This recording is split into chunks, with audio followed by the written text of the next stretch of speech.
Hello বিয়াস, আসসালামু আলাইকুম। আজকে আমাদের বিয়ার র্যাঙ্ক আপডেট দিয়ে দিবে, তা একটি ভিডিও নিলাম আমি। ভিডিওটার মধ্যে রহস্যজনক হচ্ছে যে আমাকে আপডেট দিয়ে দিবে। আমি জানতাম যে সিজন 46 থেকে 47-এ চলে যাবে।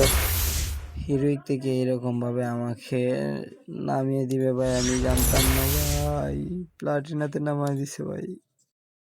পরে আমি চলে গেলাম, একটা ম্যাচ স্টার্ট দিলাম।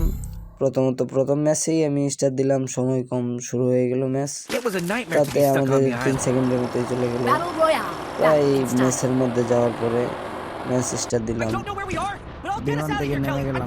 নামার কিছুক্ষণের মধ্যে আমি দেখতেছি আমার আশেপাশে কোনো এনিমি আছে কিনা। এনিমি দেখা যাচ্ছে, 2টা এনিমি আছে, কিন্তু তারপরে আমি এই জায়গায় নামতেছি, কারণ হচ্ছে আমার এই জায়গায় নামে লোড করতে হবে। ল্যান্ডিং করলাম, ল্যান্ডিং করার সাথে সাথে অনেকগুলো এনিমি সাথে নামছে। তারপরে আমি একটা গান পাইনি, একটা গান পাওয়ার পরে আমার মাইরে দিল ভাই।